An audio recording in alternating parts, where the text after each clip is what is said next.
"Sign I ain't it," going her nowhere. father said. And he would not look at her. "They're You don't taking have a everything. choice. The farm, Watch the me. house, all of it, unless you sign." Emily Carter stared at the paper on the table. A marriage contract. Her name beside a man the entire town called a monster. A man who lived alone on a mountain and broke people who crossed him. She was 19 years old. She had never spoken a single word to Grayson Black. But her father's hand was shaking, and the debt was real, and the pen was already in her fingers before she made the decision to pick it up. She signed away her life in 12 seconds. If this story moves you, subscribe to our channel and follow Emily all the way to the end. Then drop a comment and tell us what city you're watching from. I want to see how far this story travels. The morning of Emily Carter's wedding, she woke before sunrise and sat on the edge of her bed without moving for a long time. She was not thinking about a dress. She was not thinking about flowers or vows or the kind of future girls her age were supposed to dream about.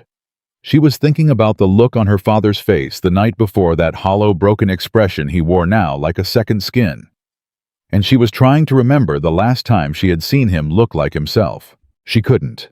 Henry Carter had not looked like himself in almost 2 years. It started when the bank called the first note. A loan he had taken out after the drought of 1884 swallowed their harvest whole. He had signed the papers believing Victor Hale's word that the repayment terms were flexible, that the bank worked with farmers in hard times, that Ashford Valley took care of its own. Her father had believed all of it because he was the kind of man who still believed in handshakes and the word of a neighbor. Victor Hale was not that kind of man. What followed was 18 months of slow suffocation. Payment demands that arrived earlier than agreed. Interest that compounded in ways her father didn't understand when he signed. Fees buried in language no farmer was ever meant to read. Every time Henry went to the bank to negotiate, he came home a little smaller, a little quieter, like pieces of him were being taken and not returned. Emily had watched it happen and had not known how to stop it. She was his only child.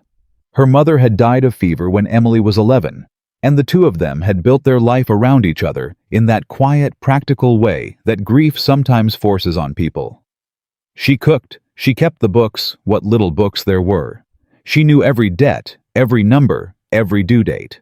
She was the one who noticed first when the math stopped making sense, when the balance her father owed kept growing even after payments were made, when the numbers in the bank's letters didn't match the receipts she kept in a tin box under the kitchen floorboard. She had shown her father. He had looked at what she showed him, and then he had folded the papers and set them aside and said, "I'll go talk to Hale." He came back from that meeting and told her to pack a trunk. She had not understood what that meant until he sat across from her at the kitchen table in the same chair he had sat in for 20 years and told her that the only way to clear the debt, all of it, the full amount erased completely, was for her to marry Grayson Black. She remembered the exact sound of his voice when he said it, low, ashamed, like a man reading his own verdict aloud. "Who is that?" she had asked, though some part of her already knew the name. Everyone in Ashford Valley knew the name. Grayson Black was what the town used when it wanted to frighten children into staying close to home. He lived on Blackstone Mountain 2 miles above the valley floor, on land that had belonged to his family for 30 years. He ran cattle. He kept to himself. He had not come down to town in almost 4 years, and in those 4 years, the stories about him had grown the way stories always grow in small towns when there is nobody present to contradict them. They said he had broken a man's arm for stepping on his land uninvited. They said he had run off the county surveyor with a rifle. They said he had gone wild up there, that living alone for so long had made him something less than civilized, something the town's polite vocabulary didn't have a clean word for. Emily had heard all of it. She had also noticed that nobody in town could name a single person who had actually witnessed any of it firsthand. It was always someone who knew someone who had heard from someone else.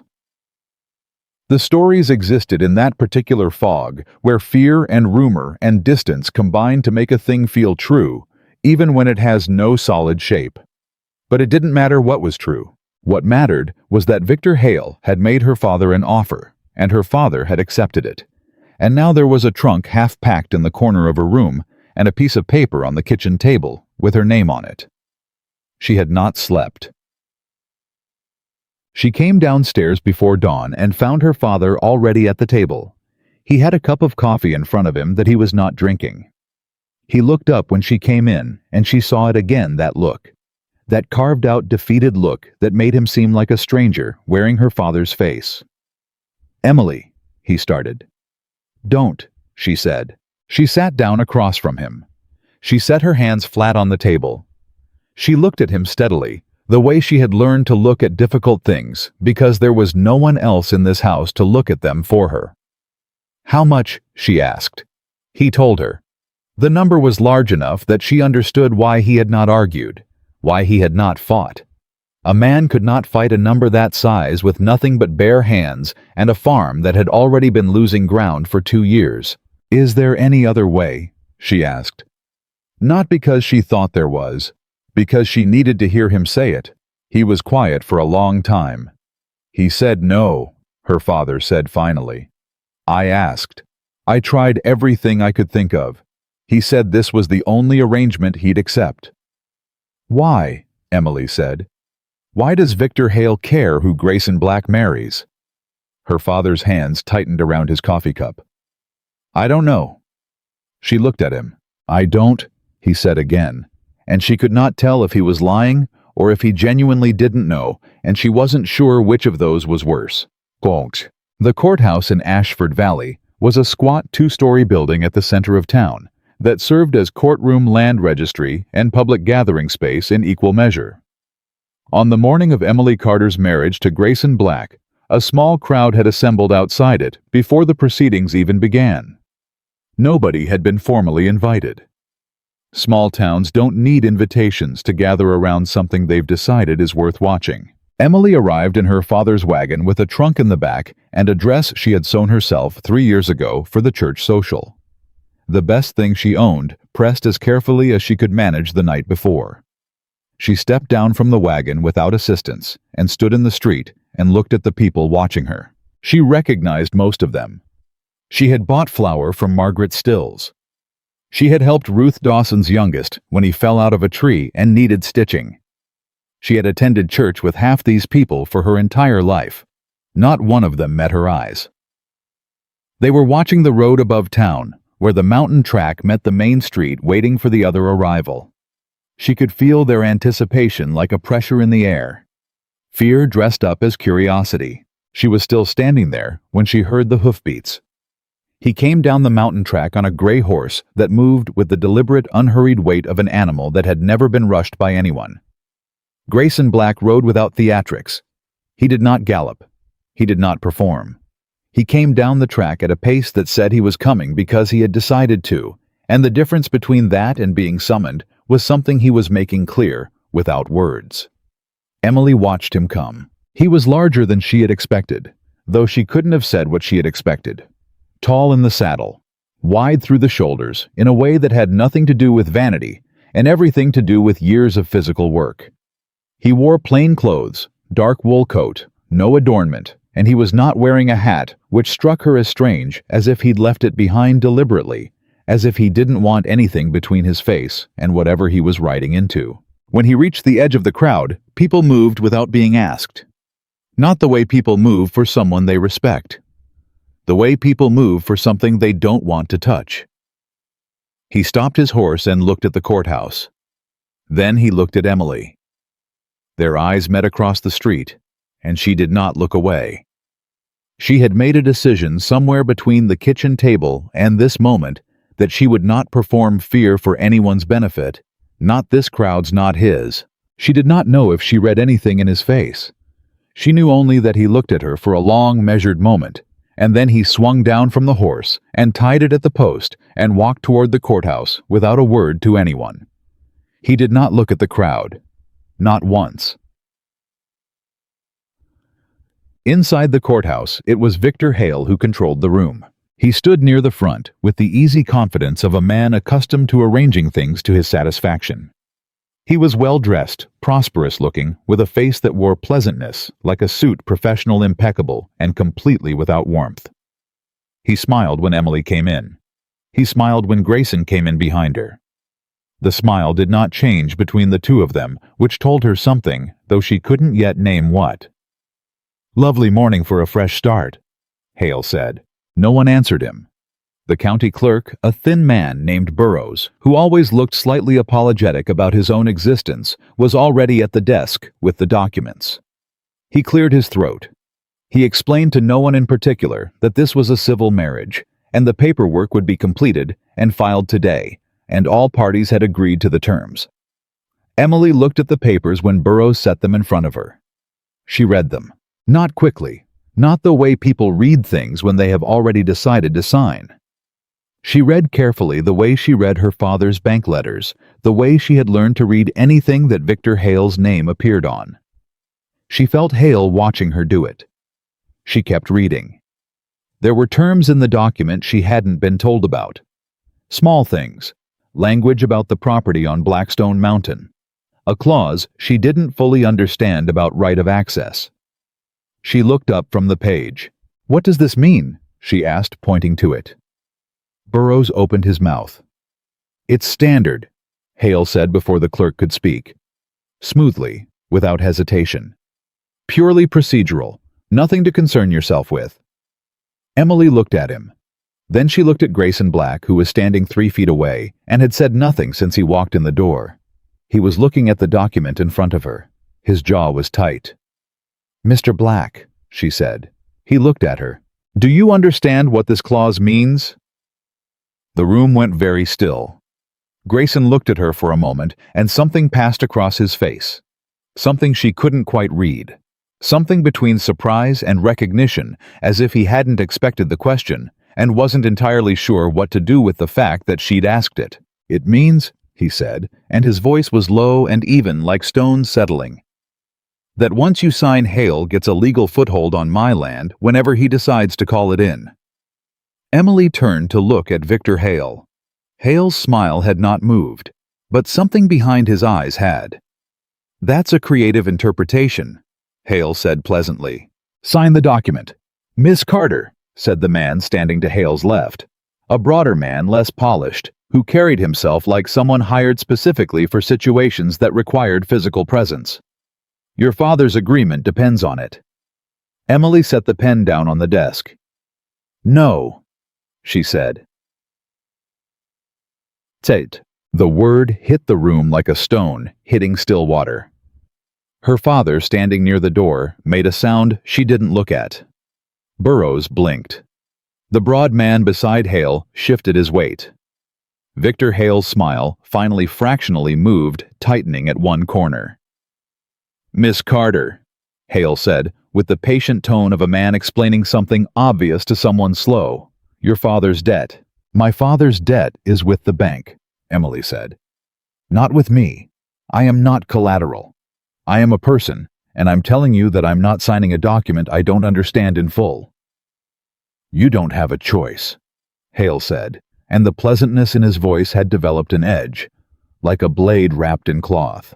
"Then let me be clear," Emily said, and she was frightened, and she was 20 feet over her head, and her hands were steady.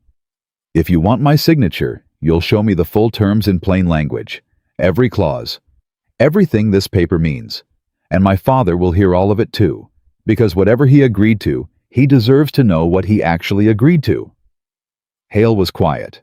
Then he looked at Grayson. It was a look she filed away.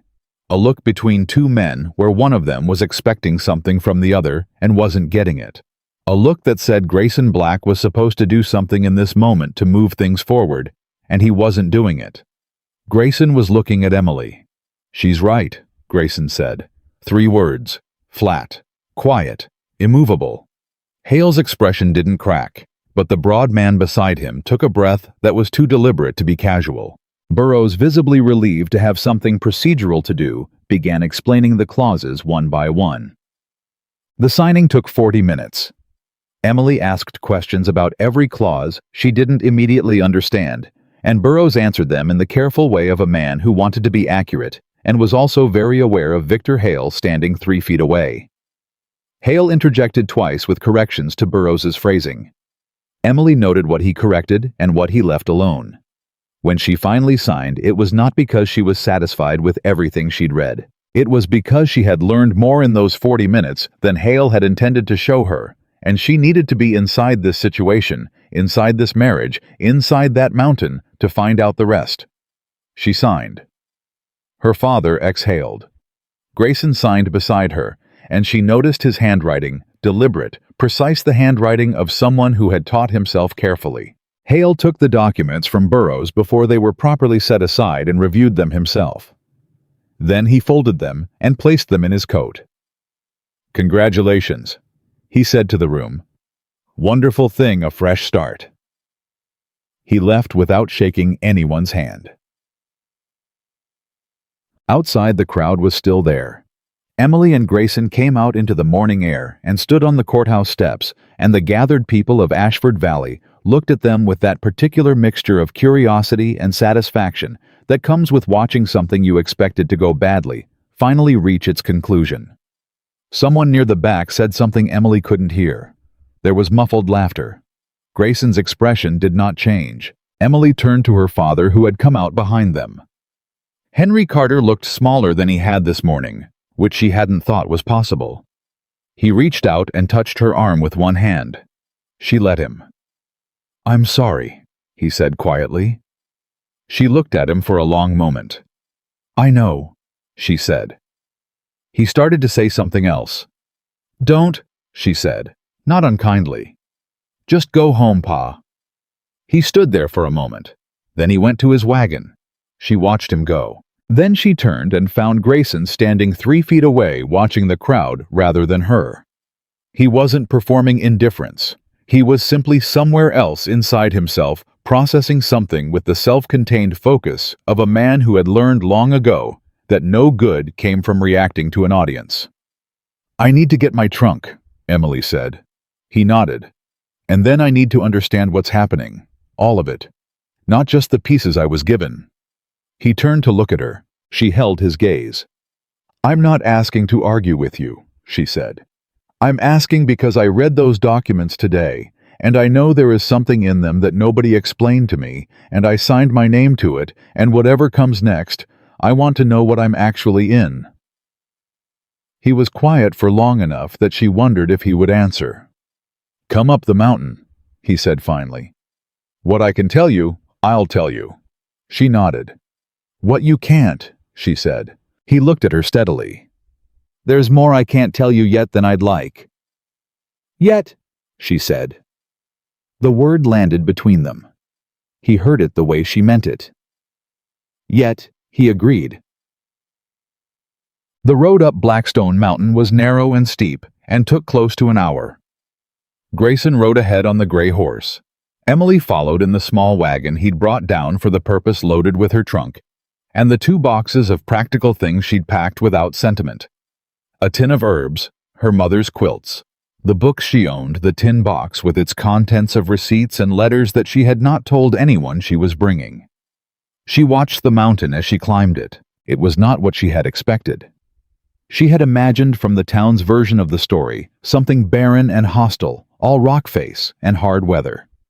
Instead, it was full of things: pine and aspen and narrow creek beds, threading between outcroppings of granite, and the light doing something in the trees that changed every few hundred feet as the altitude shifted.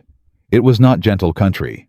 But it was not the desolate, forbidding place the town had built in its imagination. She was still thinking about the document. She was thinking about the access clause, about the way Grayson had explained it, precise and immediate, without being asked, as if he'd been carrying the knowledge of that clause for a long time and was waiting for someone to notice it existed. About Hale's correction of Burroughs. About the look between Hale and Grayson that said expectation and absence. She was thinking about the fact that her father's debt, the specific figure that had swallowed their farm, had appeared in its final largest form approximately 3 months ago. A sudden jump. A number she had not been able to account for with any of the receipts in her tin box. She had noticed it and marked it, and not known what to do with it. Now she was thinking about it differently. She was thinking, what if the number was not the result of the debt? What if the debt was built around the number? What if the number was the mountain? The homestead on Blackstone Mountain was nothing like a monster's lair. It was a working place. That was the first and most overwhelming impression. Everything on the property had a purpose, and the purpose was being served. The barn was weathered but solid. The fence lines were maintained. There were cattle visible on the far slope, well-kept animals with good winter coats. The house itself was larger than she'd imagined, built from timber and stone, low-roofed, against the weather, nothing decorative anywhere but structurally sure. Grayson brought the wagon alongside the house and tied the horse and came around to the back without comment. He lifted her trunk without asking and carried it to the door. She picked up her boxes herself. Inside the house was clean. Sparse but clean.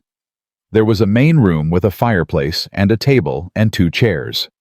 A kitchen area along one wall. A narrow hallway. He set her trunk at the end of the hallway without being asked which room. She looked and saw that there were 2. She exhaled something quietly she hadn't meant to exhale. He either didn't notice or chose not to acknowledge it. "There's food," he said. "I'll make something." "I can cook," she said. He looked at her. "I know you can," he said. "Sit down first." She sat. He worked in the kitchen with the unhurried efficiency of someone who had fed himself for years without assistance, and she watched him and tried to reconcile what she was seeing with what she had been told. She kept coming back to the same thing. The town's version of Grayson Black was built entirely out of what he didn't do. He didn't come to town. He didn't socialize. He didn't explain himself. And somewhere in the space of all that absence, they had built a monster out of imagination and distance. She set the tin box on the table. He noticed it. "I've been keeping records," she said. "My father's bank records. Every payment, every letter, every number. I've had them for 2 years." He set a plate in front of her and sat across the table. "Why?" he said. "Because the numbers stopped making sense," she said. "About 18 months ago, the interest rates shifted. Fees appeared that didn't match the original terms.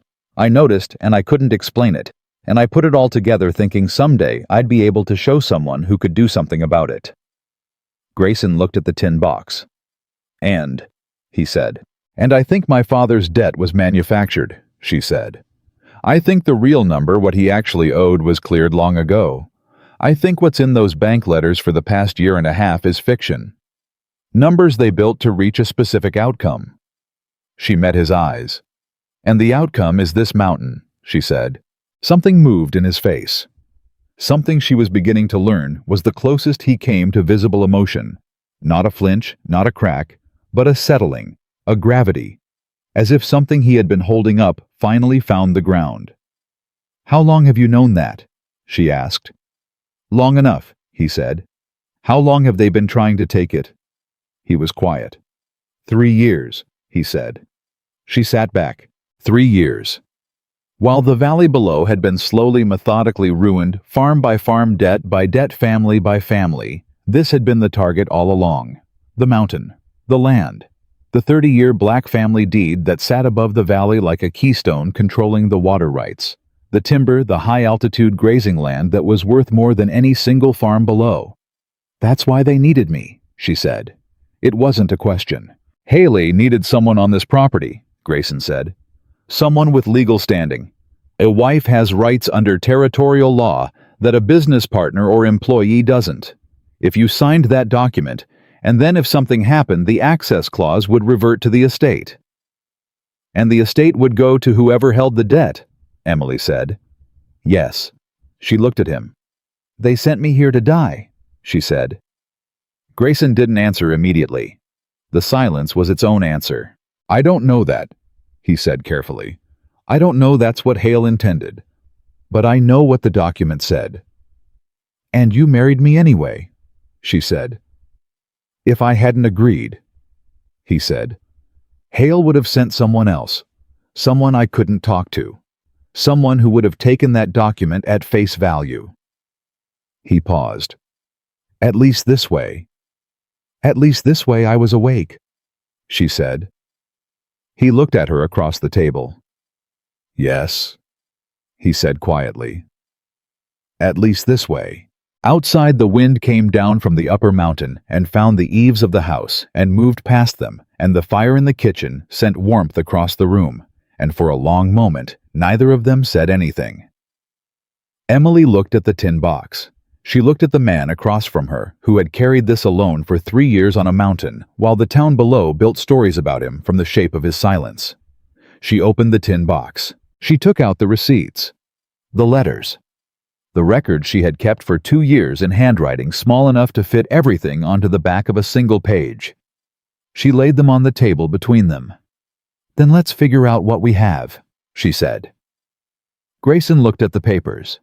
He looked at her, and for the first time since she had watched him come down the mountain that morning, since she had stood in the street and held his gaze across the crowd, and decided she would not perform fear for anyone. She saw something in his face she hadn't expected. Not gratitude, not relief. Something quieter than either. Recognition. Like a man who has been alone in a truth for so long that he had stopped believing anyone would ever come to stand in it beside him. He reached across the table and picked up the first page of her records. He began to read.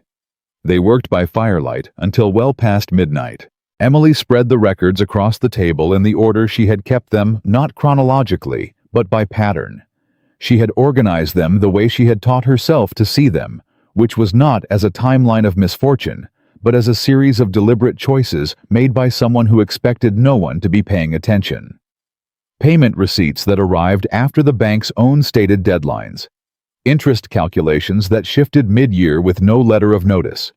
Fees that appeared once and then disappeared from the running total, as if testing whether Henry Carter would notice they'd been charged. He hadn't. Emily had. She walked Grayson through it the way she had walked herself through it dozens of times in the kitchen at home late at night, when her father was asleep, and she had the tin box open on the table, and a candle burning low, and a feeling in her chest she couldn't name.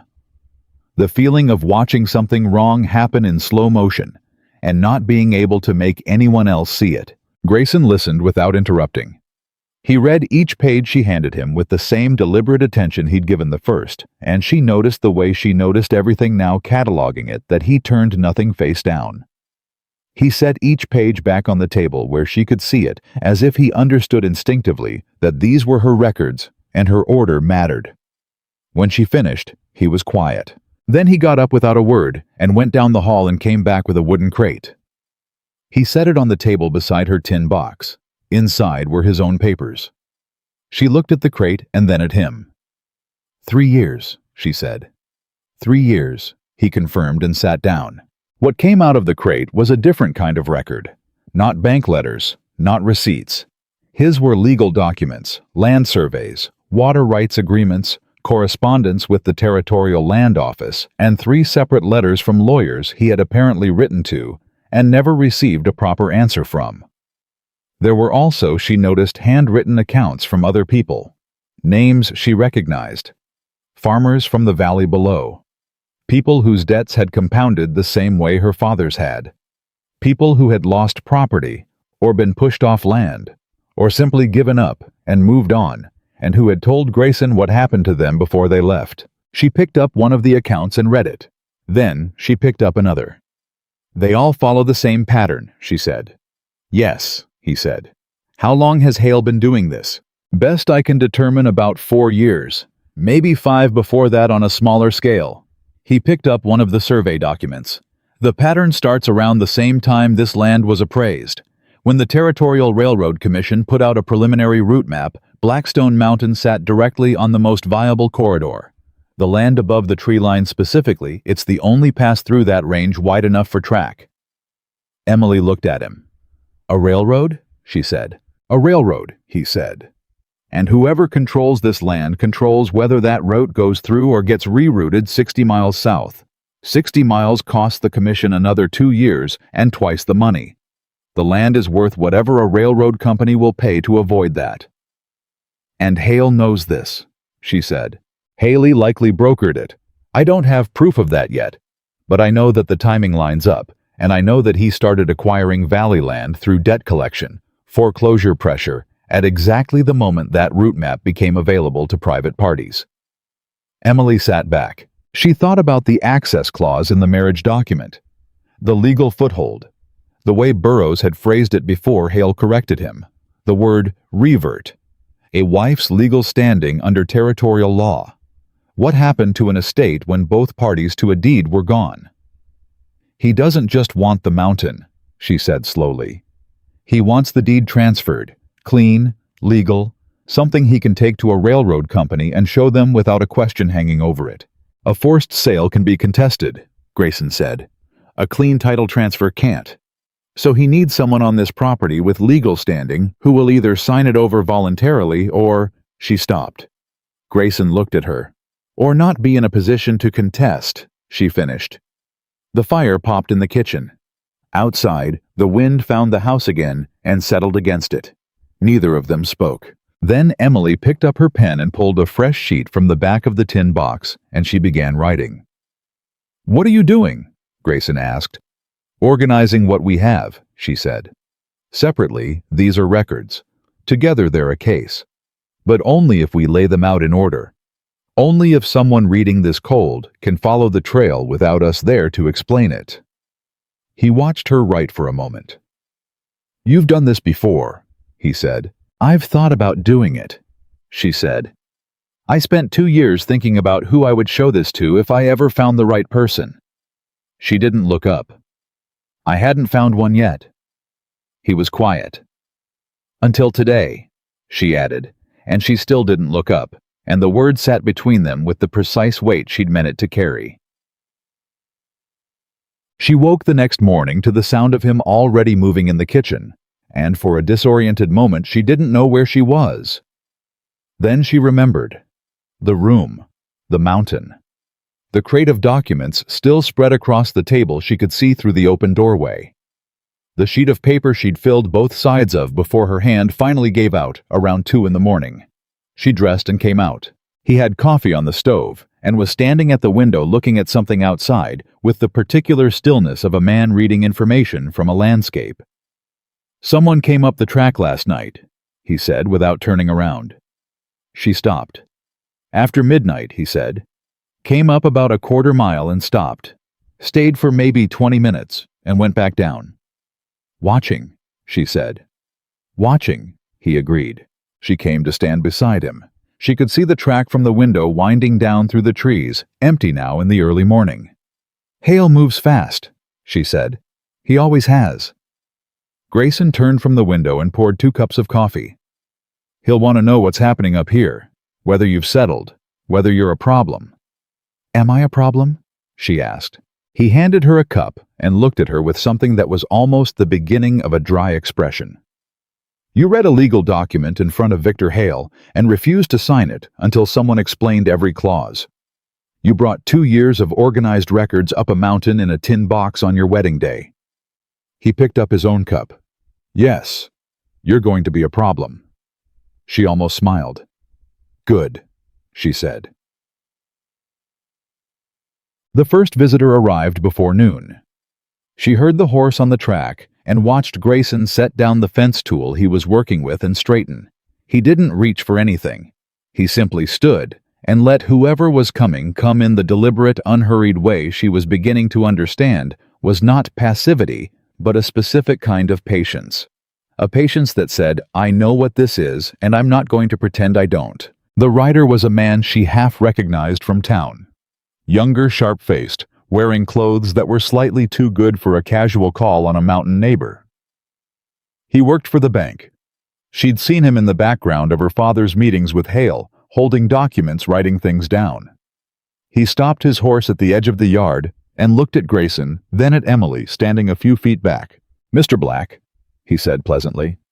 "Just checking in. Mr. Hale wanted me to make sure everything went smoothly with the transition." "Everything is fine," Grayson said. The man looked at Emily. "Mrs. Black," he said, and the title landed strangely, and she watched his eyes move over her with the calculating attention of someone reporting back. "Settling in all right?" "Yes," she said. "Mr. Hale thought you might want a few days to get comfortable before anyone comes around." His tone was friendly in a way that wasn't friendly at all. "Just wanted you to know if there's anything you need." "Anything at all," The bank is always available to help." "That's generous," Emily said, "given that the bank has been so helpful to my father." The man's pleasantness flickered, just for a second. "Your father's situation is being resolved," he said. "As agreed." "Is it?" she said. "Because I'd like documentation of that. A written statement from Mr. Hale confirming that my father's debt has been fully discharged as of yesterday. Dated and signed."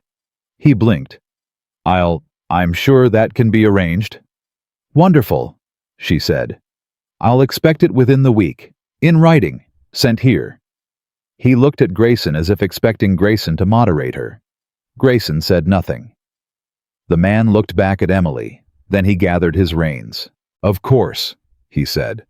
"I'll let Mr. Hale know." He rode back down the track. They watched him go. "He's going to tell Hale exactly what I said," Emily said. "Yes," Grayson said. "Good," she said again. Grayson looked at her sideways. "You're not cautious," he said. "I'm very cautious," she said. "I just don't perform caution for audiences." She turned back toward the house. "If Hale thinks I came up here and went quietly, he'll move on whatever he's planning next. If he knows I'm asking questions and keeping records, he has to think about me first. And while he's thinking about me, he's not moving." Grayson was quiet for a moment. "That's a dangerous strategy for someone without much protection," he said. She stopped and looked at him over her shoulder. "That's why it only works if you're on the same side of it as I am," she said. He held her look, and then for the first time, something that was unmistakably real moved through his expression. Not warmth exactly, not yet, but the wall that had been up since the courthouse, the careful managed distance of a man who had learned that caring about outcomes only makes you a target. Shifted. Not gone. Shifted. "I'm on the same side," he said quietly. She nodded. She went inside. 3 days passed in a rhythm that surprised her. She had expected the mountain to feel like a sentence. She had expected to spend those days in the managed numbness of someone enduring something. Instead, she found herself inside a working life, and working life she had always known this about herself suited her better than waiting. She learned the property, not because he showed it to her like a tour, but because she asked practical questions, and he gave practical answers, and one thing led to another. The water situation, the cattle rotation, the fence line on the eastern edge that needed work before winter.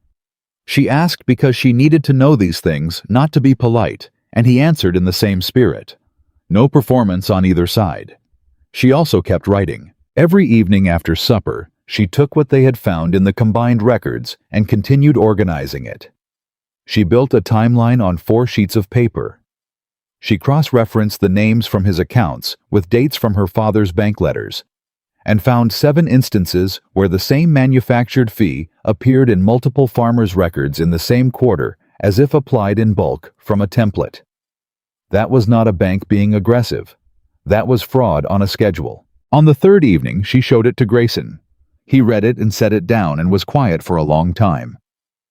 "If you took this to the Territorial Land Office," she started. "I tried," he said. 2 years ago. The Land Office Commissioner is a political appointment. Hale has connections in the capital going back 15 years. I sent copies of what I had and got back a letter saying the matter was under review. It's still under review. I've never heard another word." She looked at the timeline. "What about a lawyer?" "The lawyers I contacted in Denver either didn't respond or sent back letters saying they couldn't take the case. One of them, I found out later, had done work for Hale's investment group." She sat back. "He sealed the exits," she said. "Every one I could find." "Then we need an exit he hasn't sealed," she said. "Something he didn't think to close because he didn't think anyone would use it." Grayson looked at her. "Like what?" "Like a newspaper," she said. The words sat in the room. Grayson's expression did something careful. "The Ashford Valley Courier covers 3 counties," Emily said. "But it sends copy to the Denver papers. I know because the editor Caldwell used to talk about it at church. He's proud of it. He'd want a story about fraud and corruption. That's exactly what sells papers in the capital. Hale will know before the ink is dry, Grayson said. Of course he will. That's the point. She leaned forward. Right now, we're sitting on evidence that means nothing because nobody outside this room knows it exists. The moment it becomes public, the moment even the possibility of it being published becomes real, Hale has to respond to it. He has to defend himself in public instead of moving quietly in the background, and a man defending himself publicly makes mistakes. Grayson was looking at her with the expression she was coming to recognize, the one that was not quite what she expected from a man the town called dangerous. You think like a strategist, he said. I think like someone who has had nothing to work with but her own mind for a long time, she said. That's different. He was quiet. Caldwell, he said finally. You know him. Well enough. He baptized his youngest with the same minister who did my confirmation. He's an honest man, ambitious but honest. Going to see him means going back to town. Yes. Hale will know the moment you ride in. Then we go in a way that makes it difficult for him to stop it without drawing attention to himself, she said. We go on a market day when the street is full. We go to the courier first before we go anywhere else. We're in the door and talking to Caldwell before Hale's men even know we've come down the mountain. She watched Grayson think through it. Saturday, he said. Saturday. She agreed. Friday evening, she was in the kitchen when she heard hoofbeats. More than one horse this time. She came to the door and saw 3 riders coming up the track, moving faster than the bankman had. Grayson came from the barn. He put himself between her and the riders without making a show of it. Just positioned himself there the way a door positions itself in a frame. Natural, definitive. The riders stopped at the edge of the yard. She recognized the broad man from the courthouse. Hale's man, the one who had told her to sign. He had 2 others with him she didn't know. Evening, the broad man said. He did not address her. He was looking at Grayson. Mr. Hale sends his regards. And a question. Ask it, Grayson said. He'd like to know about the records the young lady brought up here, in a tin box. The man paused, letting them understand that he knew about the box, that they had been watched more closely than they'd realized. He's wondering if there's something there that might cause a misunderstanding. There's no misunderstanding, Grayson said. Good. The man nodded. Then Mr. Hale thought you might want to simplify things. He's prepared to offer you a cash settlement for the northern parcel. Generous terms. Signed over clean. You keep the house in the south pasture, he gets the upper land, everybody walks away comfortable. Grayson said nothing. It's a good offer, the man said. Better than he's made anyone else. No, Grayson said. The man shifted in the saddle. His eyes went to Emily. Mrs. Black, he said, and the way he used the name had a different quality than the bank clerk's. Something with weight in it. You've only been on this mountain a few days. It'd be a shame to start your married life tangled up in something complicated. Mr. Hale is trying to make this easy. Emily looked at him evenly. Tell Mr. Hale we received his regards, she said, and that when we have something to communicate, we'll do it in writing. The broad man studied her. You don't understand what you're in the middle of, he said, and for the first time, the pleasantness was gone. What was underneath it was not shouted. That was almost worse. Both of you ought to think carefully. We've thought carefully, Emily said. Good evening. The 3 men looked at them for a long moment. Then the broad man turned his horse and they rode back down. Emily waited until the sound of hooves faded before she let out a breath. Her hands were shaking. She pressed them flat against her sides so Grayson wouldn't see. Then she looked over and found him already looking at her, and from the expression on his face, she understood that he had seen anyway. I'm fine, she said. I know, he said. I just need a moment. Take it, he said. And he didn't look away from her, and he didn't move, and she understood that he was standing there not to watch her, but to let her know she wasn't standing in it alone. She breathed in. She breathed out. They know about the tin box, she said. Specifically, they've been watching us more closely than I thought. Yes, he said. Which means they knew about my records before the wedding. He nodded. Then Hale didn't pick my father at random, she said. Her voice was very steady. He picked my father because he knew I'd been keeping records. He thought having me up here meant he'd have the records up here, out of reach, controlled. Or destroyed, Grayson said quietly. She looked at him. He thought I'd come up here and be frightened into doing whatever was easiest, she said. He thought the mountain would do the work for him. Most people, Grayson said, and there was something in his voice that was neither boast nor bitterness. Just the plain weight of long experience. Don't get this far. Most people see those three men ride up and they start thinking about how to give Hale what he wants. Because it seems like the only way to make it stop, Emily said. Yes. But it's not, she said. No, he said, it's not. She looked down the empty track. We go tomorrow, she said. Not Saturday. Tomorrow, before they have time to think of what comes next. Grayson looked at her. Tomorrow, he said. She went inside and picked up her pen, and she worked until the candle burned to nothing. And in the morning she had 6 pages of organized evidence, and the clearest head she'd had in 2 years. And when the sun came up over the ridge, she already had her coat on. Grayson was saddled and waiting. He looked at the 6 pages she carried, and at the expression on her face, and he didn't ask if she was ready. He already knew. They came down the mountain before the town was fully awake. That was deliberate. Emily had thought it through the night before, while the candle burned and her pen moved across the page. The timing mattered as much as what they carried. Too early, and the street would be empty, which meant no witnesses. Too late, and Hale's people would have positioned themselves before the Carters even tied their horses. The narrow window was the one she aimed for town, stirring market stalls, going up, enough people moving that any attempt to stop them would have an audience, but early enough that no one had received instructions yet. Grayson had not questioned the timing. He had simply been ready when she came out. They rode down together, and she carried the 6 pages folded inside her coat against her chest, and she kept her eyes on the road and ran through what she intended to say to Caldwell. She had been composing it since the previous evening. Not a speech, a conversation. Carefully sequenced. The kind of conversation where you put the most verifiable fact on the table first and let the other person's own professional instinct pull them forward. She had watched her father try to argue with Victor Hale by leading with emotion and leave every meeting smaller than he went in. She would not make that mistake. Caldwell was a newspaper man. He needed facts he could print and defend. She would give him exactly that. When we get there, Grayson said as the tree line thinned and the valley opened below them. I'll stay outside.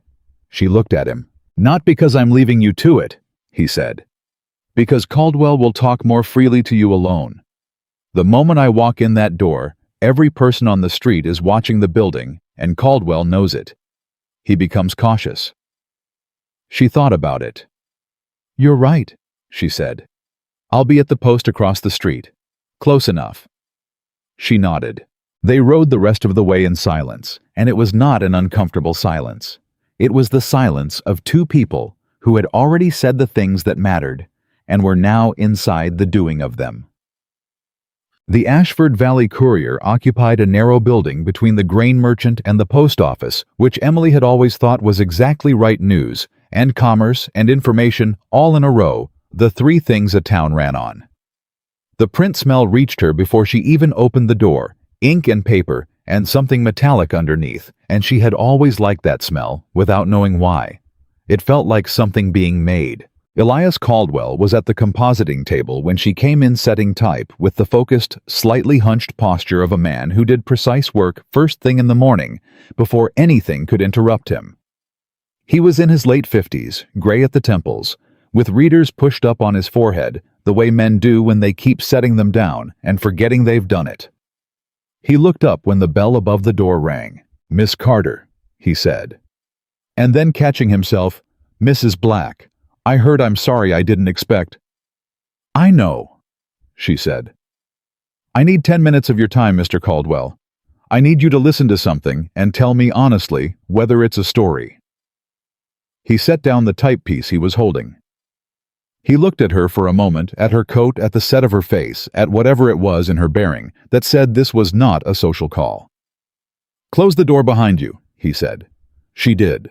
She sat across from his desk and she put the 6 pages on the surface between them, and she told him to read the first 2 before she said anything else. He put his readers on and read. She watched his face while he did it, the way she had learned to watch faces, looking for the thing behind the expression, whether he was genuinely reading or performing reading, whether his jaw tightened at the right places. It tightened at the right places. He set the first 2 pages down and looked at her over his glasses. "Where did you get this?" he said. "I compiled it," she said. 2 years of my father's bank records cross-referenced with records Grayson Black has been keeping for 3 years. The pattern is consistent. The same manufactured fees appear in 7 separate farmers' accounts applied in the same quarters as if generated from a template. "Manufactured," he said. "The word I use in my notes is engineered," she said. "Fees that appear in bank letters, but not in the original loan agreements. Interest rates that shifted without notice or documentation. And in each case, the debt that resulted was resolved through a land transfer or forced sale to entities connected to Victor Hale." Caldwell picked up the 3rd page. He read it. Then he put it down very carefully, the way people set things down when they don't want to drop them. "Emily," he said, and he had known her long enough to use her first name. "Do you understand what you're sitting here telling me?" "Yes," she said. "This isn't a complaint about a bank being aggressive. This is systemic fraud. This is corruption involving the largest landholder in 3 counties who has political connections all the way to the Capitol." "I know what it is," she said. "That's why I'm here." He took his readers off. He rubbed the bridge of his nose. "If I print this," he said, "and I'm not saying I will, Hale will come at this paper with everything he has. He's done it before. There was a writer in Greeley 2 years ago who started asking questions about Hale's investment group. The paper folded inside of 4 months. Advertising pulled creditors called, I never heard from the writer again." Emily looked at him steadily. "I know," she said. "And I'm still here." He looked at her for a long time. "What do you want from me?" he said. "I want you to send the summary to your contact at the Denver paper," she said. "Not for publication yet. Just so it exists somewhere beyond this room. So there's a record that someone outside Ashford Valley has seen it. And then I want you to tell me who in the county government is not in Hale's pocket." He blinked. "There must be someone," she said. "One official, one clerk in the land office, one judge within a reasonable distance who Hale hasn't reached." Caldwell was quiet. "There's a circuit judge," he said slowly. "Harlan Webb. He rides the northern counties. I've dealt with him twice. He's incorruptible is a strong word, but he's the closest thing to it I've seen in territorial law. He's also someone Hale hasn't needed to deal with yet, because Webb's circuit hasn't touched his operations. When does Judge Webb next come through this territory?" Caldwell thought about it. 6 weeks, maybe 7. He runs the Pueblo circuit in October and then comes north. 6 weeks. Emily did the arithmetic in her head.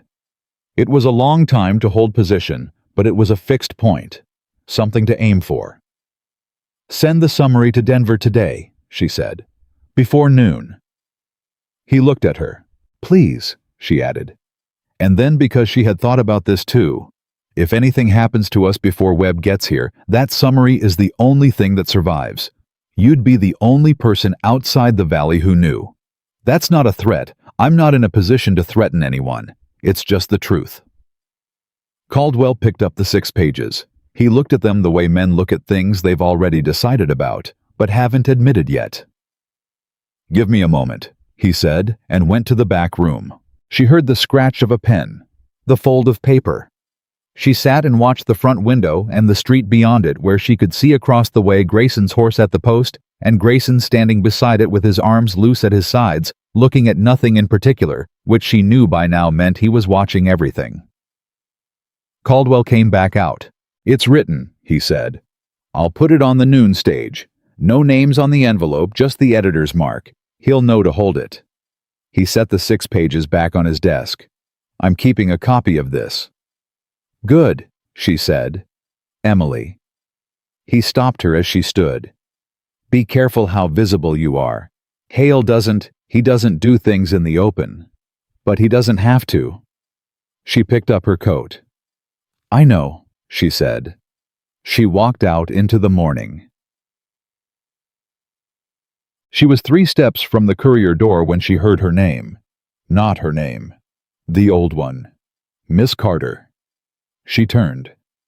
Ruth Dawson was standing at the edge of the boardwalk holding a market basket and looking at Emily with the expression of a woman doing several things at once inside her own face. Guilt, relief, nervousness, and something that wanted very much to be courage and wasn't quite there yet. "Ruth," Emily said. Ruth glanced down the street. Both directions quickly, the way people check for traffic when what they're actually checking for is whether anyone is watching them talk to you. "I heard you were back in town," Ruth said. I wanted to see you." Emily waited. "I wanted to say I'm sorry," Ruth said quietly. "About how things went, with your father, with all of it.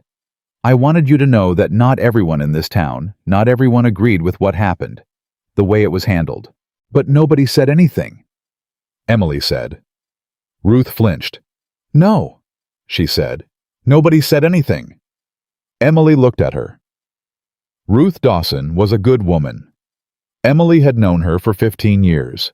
She was also a woman with 3 children and a husband whose farm sat on land adjacent to 2 properties Hale had already absorbed, which meant she lived inside the same fear as everyone else in the valley, and fear makes people very quiet. "What do you know?" Emily asked. Not harshly. Directly. Ruth looked at her basket. "Martin, my husband, he had a meeting with Hale's man last spring about refinancing the Northfield loan. He came home, and he wouldn't talk about it for 3 days." She paused. "When he did talk about it, he told me to keep my head down, to not make friends with anyone who was making noise about the bank." "Did he sign anything?" Emily asked. "I don't know," Ruth said. "He keeps the papers himself now. He didn't used to." She looked up. "Emily, there are 4 or 5 families in this valley in the same position as your father was.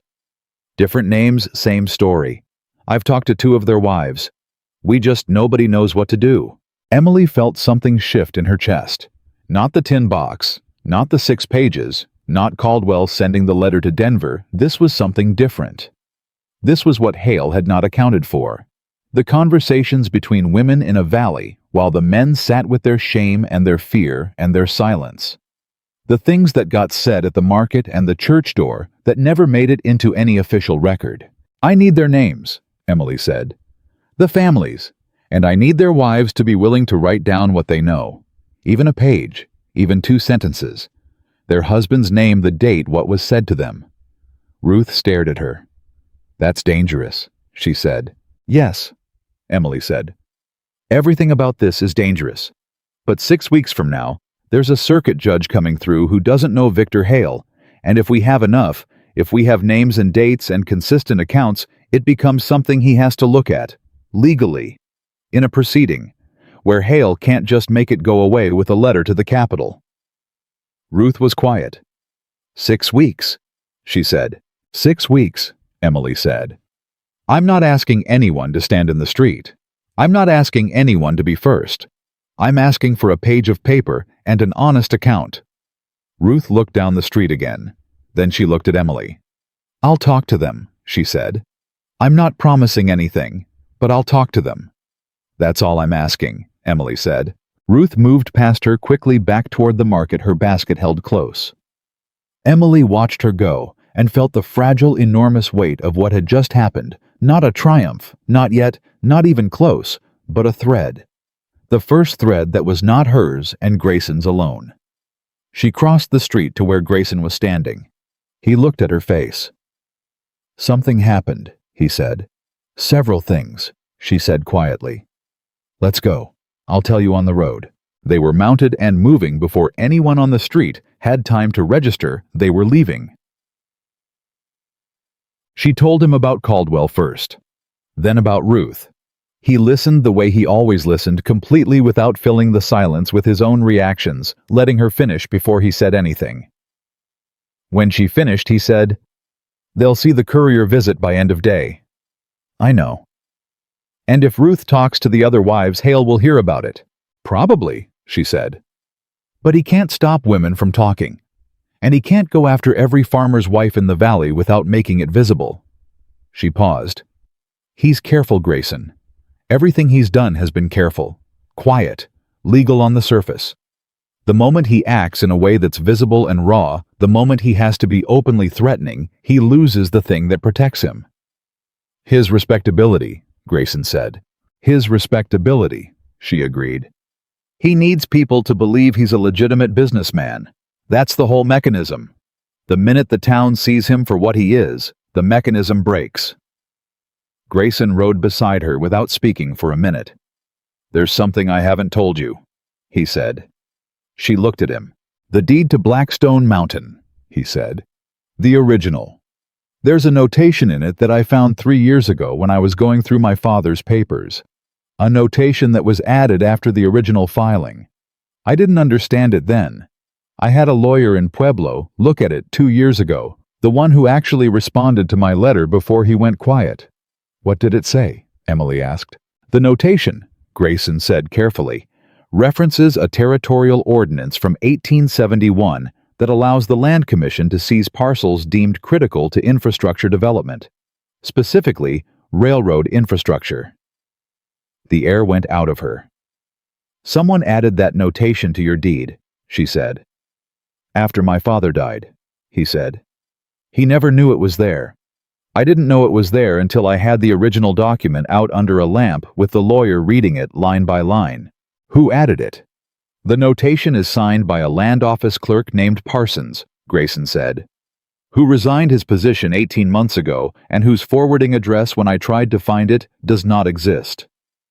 Emily stared at the road ahead. "So Hale doesn't even need a clean title transfer," she said. "If he can get the Railroad Commission to invoke that ordinance, the land is seized through the government. No sale, no legal contest. The commission takes it, the railroad pays the commission, and Hale gets his payment through whatever agreement he has with them." "That's what I think," Grayson said. "And the marriage document," she said slowly, "the access clause that was a backup, in case the ordinance route got complicated, in case someone contested the notation. A wife with legal standing on the property muddies the deed question, makes the seizure harder, which is why he needed—" She stopped. "Which is why he needed me up there," she said. "Either I cooperate and the property transfers clean, or something happens to both of us, and the notation stands unchallenged, and the commission seizes an abandoned parcel with no living claimants." The road was empty around them. The mountain was behind them. The valley opened on both sides, and somewhere beyond it were railroad men with maps and a land commissioner who had already been paid, and 6 weeks until a judge who didn't know any of it came through on his circuit. "Grayson," she said. "Yes." "The notation," she said. "Do you have the original deed here on the mountain?" "In the house," he said. "I've had it there since I found it." "We need to get it to Webb before Hale knows we have it," she said. "Not a copy, the original, with the notation. Because a copy can be disputed, but the original has the physical characteristics, the ink, the paper age, the handwriting that an examiner can use to prove the notation was added later than the base document." Grayson looked at her. "You know about document examination," he said. "I know that it exists," she said. "And I know that if I were Victor Hale and I found out someone was taking the original deed to a circuit judge, I would do everything in my power to stop it before it arrived."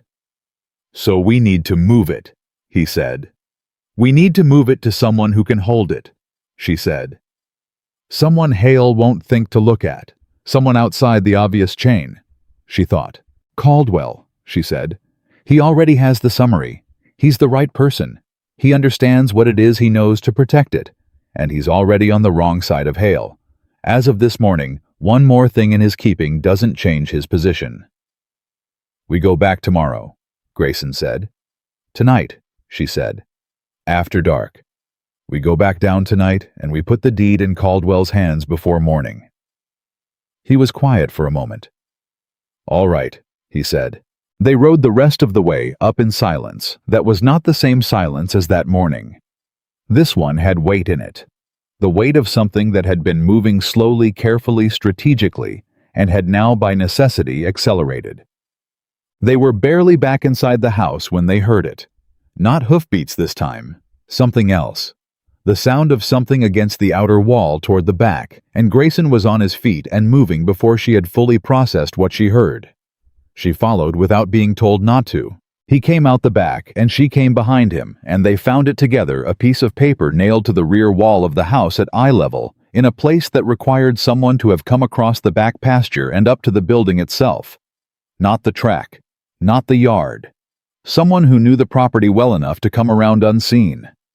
Grayson pulled the nail and took the paper. He read it. Then he handed it to her. It was not a long note. It was 4 lines in a plain, deliberate hand that had clearly been written by someone who knew how to write without being identifiable. "The deed notation is known. They have a copy. The original alone won't be enough. You need Parsons. He didn't leave. He's in Ridgecrest 16 miles north. He's been waiting for someone to come." Emily read it twice. She looked up. "Someone inside Hale's operation," she said. "Yes," Grayson said. "Someone who knows about the notation," she said. "Someone who's been waiting." She looked at the note again. He's been waiting for someone to come. Not waiting for rescue. Not waiting to run.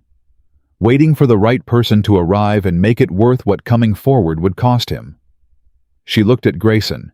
He looked back at her, and she could see him doing the same arithmetic she was doing.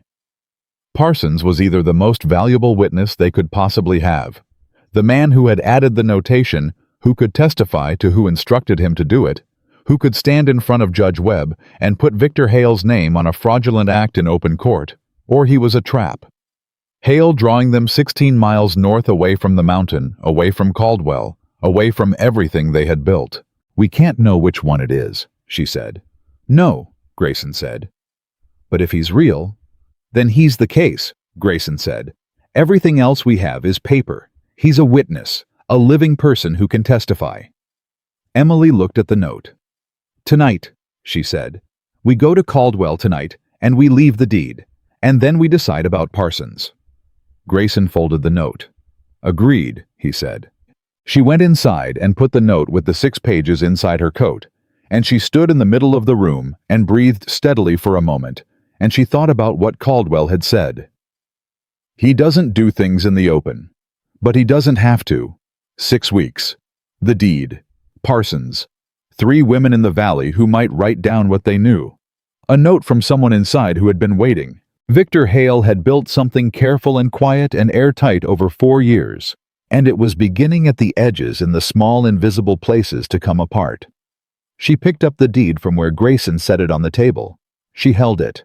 30 years of his family's name on a piece of paper, and someone had put a lie in it in the dark, and now she was holding it, and she was going to carry it down the mountain tonight and give it to the one honest man in town who had access to a printing press. She put it inside her coat beside the pages. "Let's go," she said. Caldwell answered the back door of the Courier on the first knock. He had clearly not been asleep.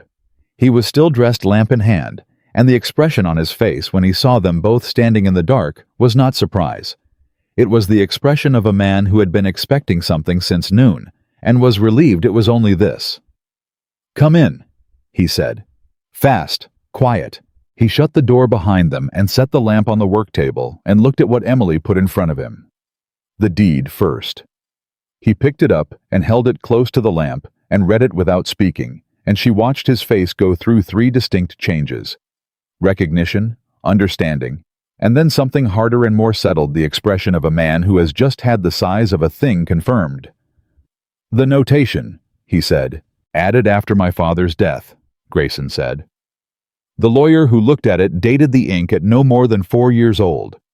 The base document is 31 years old. Caldwell set the deed down with both hands flat. "I need to keep this," he said. "That's why we're here," Emily said. If Hale knows you have it, he knows about the notation, Emily said.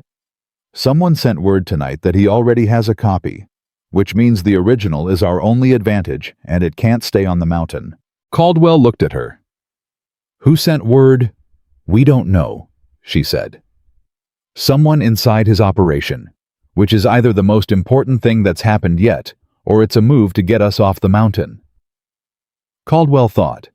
He was good at thinking fast. She had always known that about him, the way a newspaper man develops the ability to process information and make decisions without the luxury of extended deliberation. I'll put it with the Denver letter, he said, in the safe.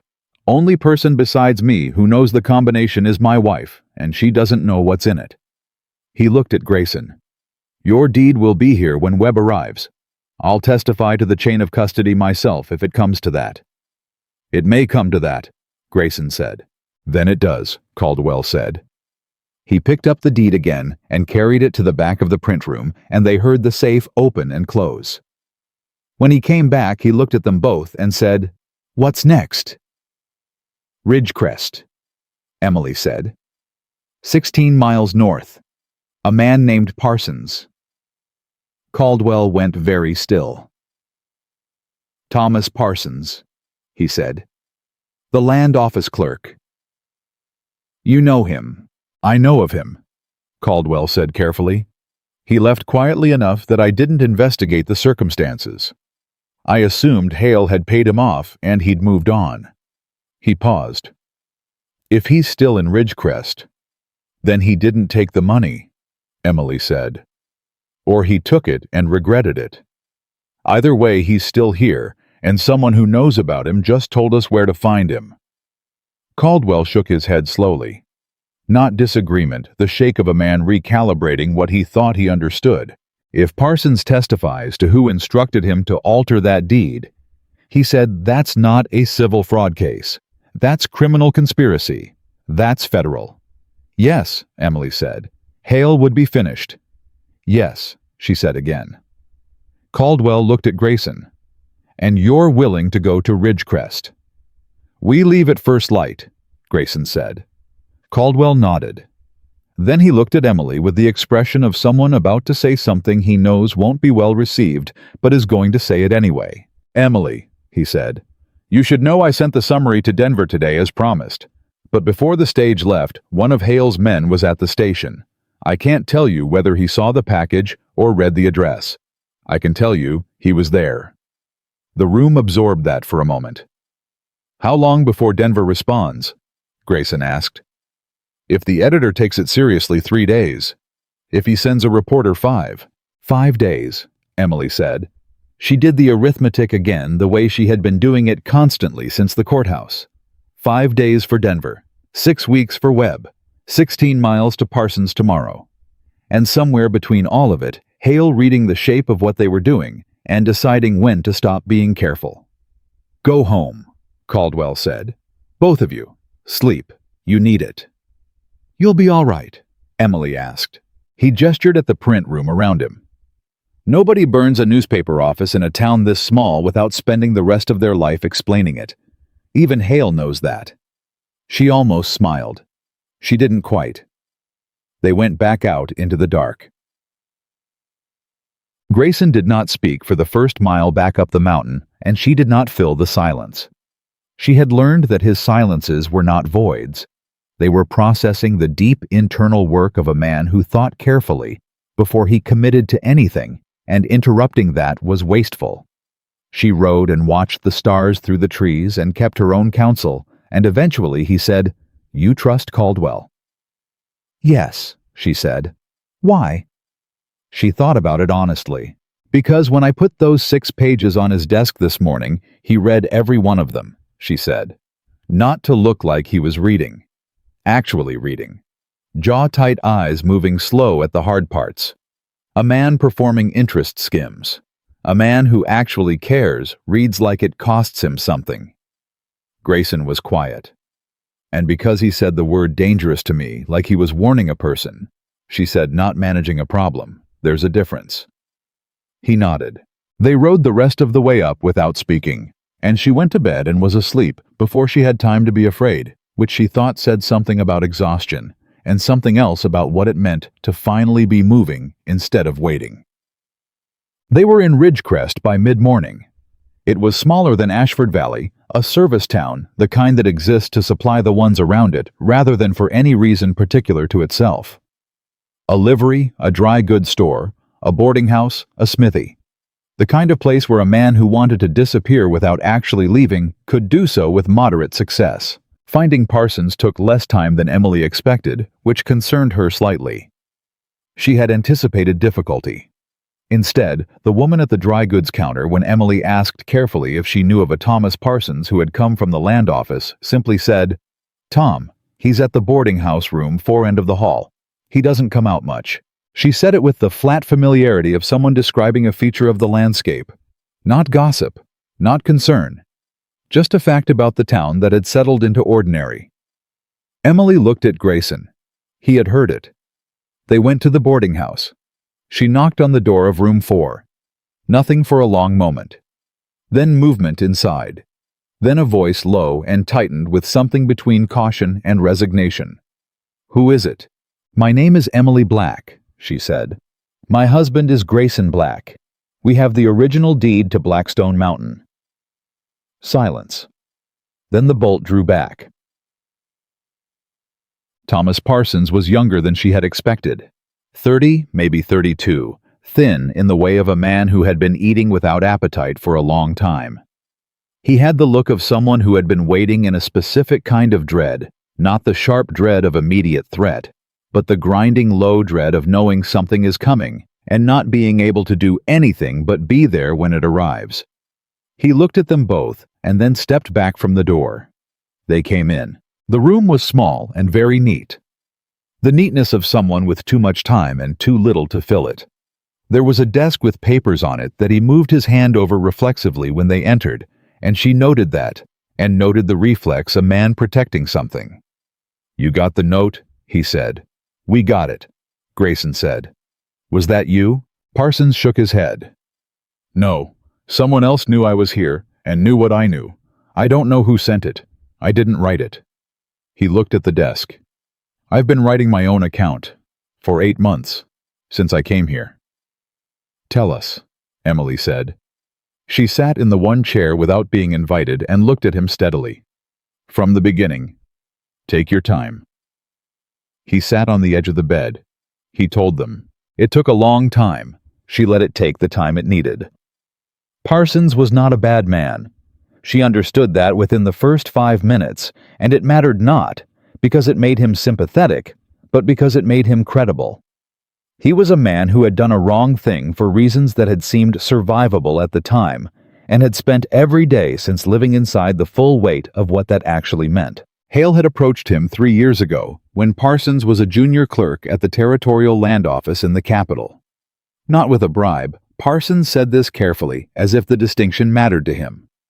With a transfer. A promotion lateral on paper, but with a significant raise to the regional land office that covered Ashford Valley. He had thought it was merit. He had wanted to believe it was merit. He had moved, and within 2 months of arriving, he was called into a private meeting with Hale, and a man he knew only as a senior figure in the Territorial Railroad Commission. They showed him the Blackstone Mountain deed. They showed him the infrastructure ordinance from 1871. They explained what they needed, and they explained what would happen if he cooperated, and what would happen if he didn't. They did not threaten him with violence. They threatened him with something worse to a man like Parsons, the destruction of the only thing he had built, which was a modest but honest career in public service, constructed carefully over 7 years.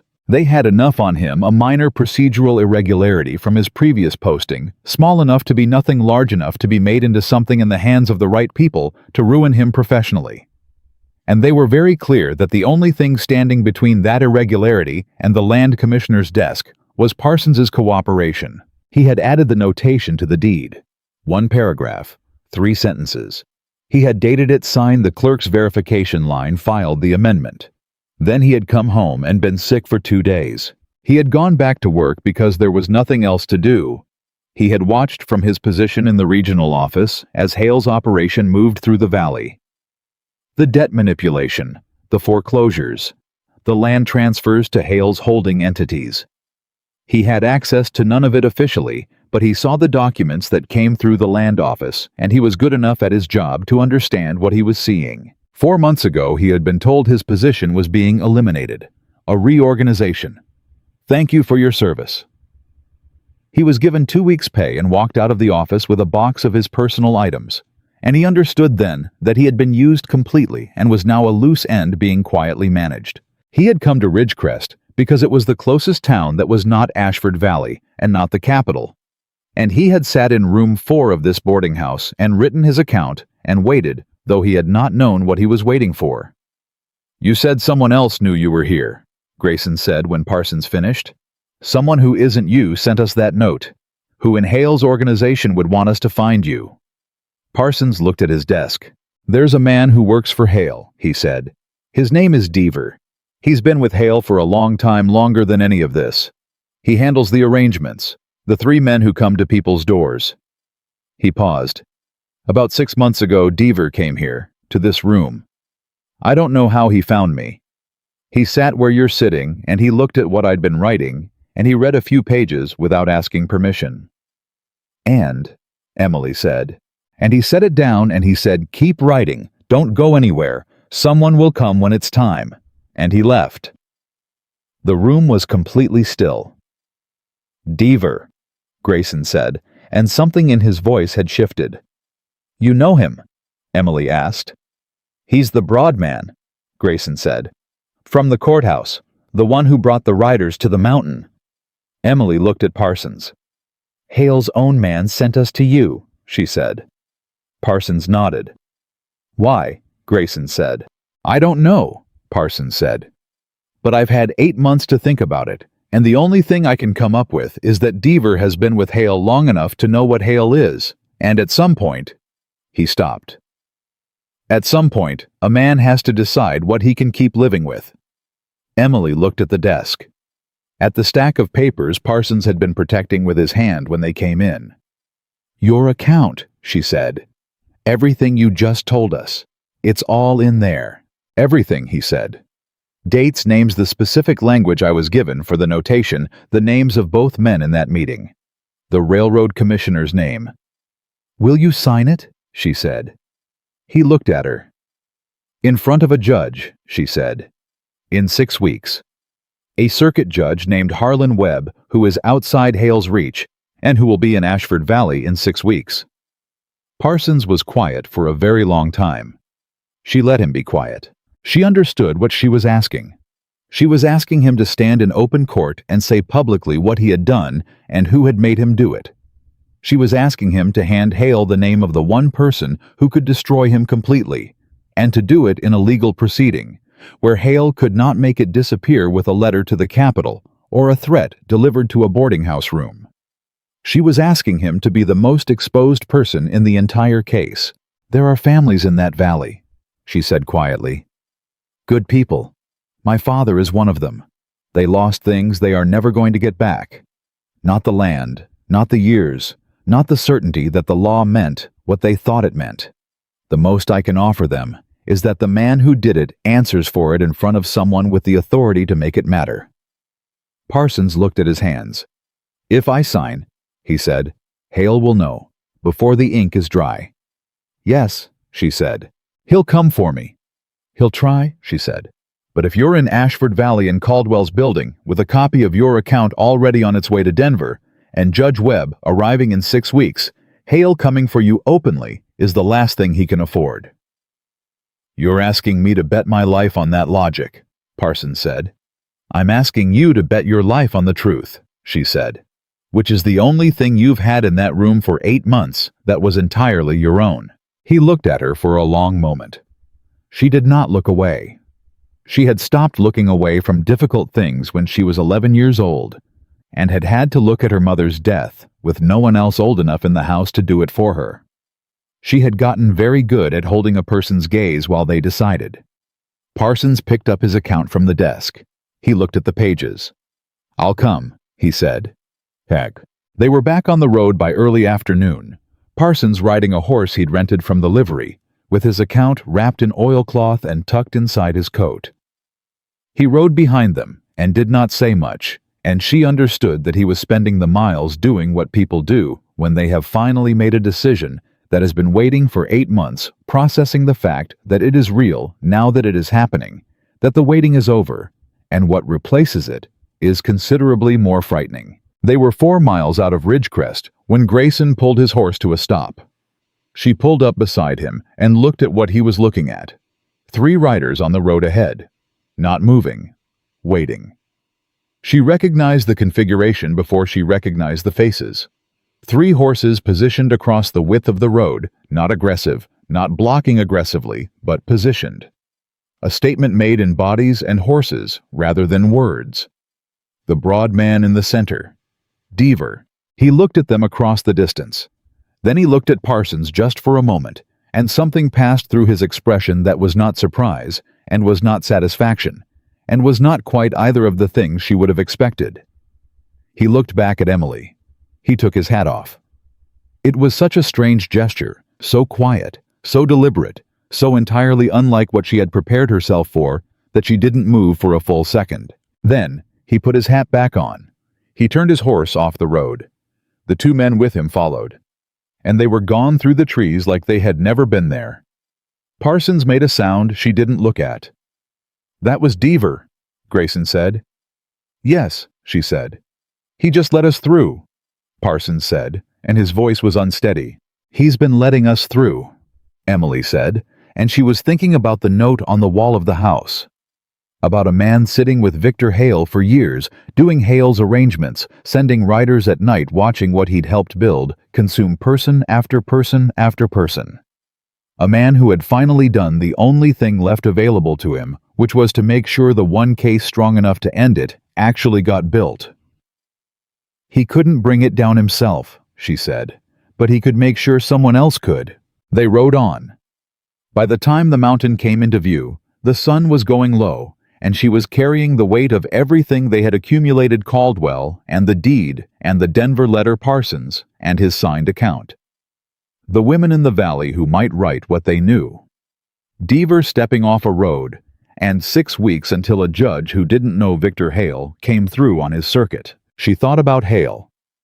About the man who had engineered her father's destruction and 30 other families, and who had put a lie in a 30-year deed in the dark, and who had sent her up a mountain, expecting her to become invisible. She thought about what he did not know. He did not know about the tin box. He had known about it, but he had not known what was in it. Not the full 2 years of cross-referenced records. Not the 7 instances of templated fraud she had found and written out in 6 pages that now sat in Caldwell's safe, alongside a 31-year deed and a letter already on its way to Denver. He did not know about Parsons's account. He did not know about Deaver. He did not know that Ruth Dawson had gone to talk to 4 other farmers' wives.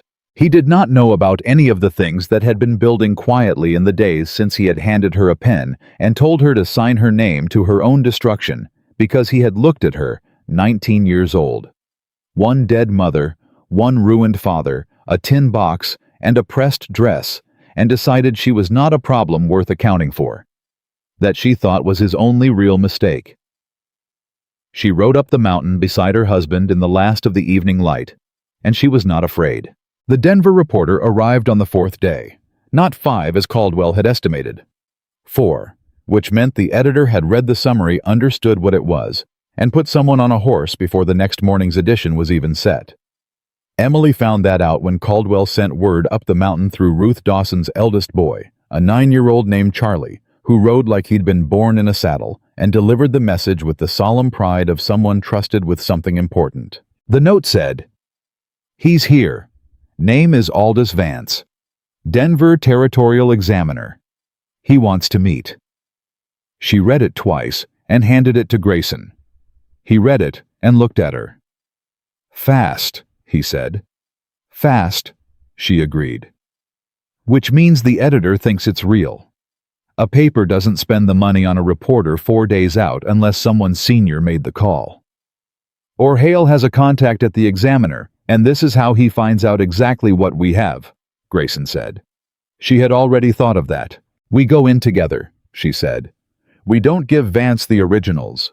We give him the summary, we let him look at the copies, and we watch how he asks his questions. A reporter looking for a story asks different questions than a man looking for information on behalf of someone else. Grayson handed the note back. "When?" he said. "Now," she said, "before Hale knows he's here."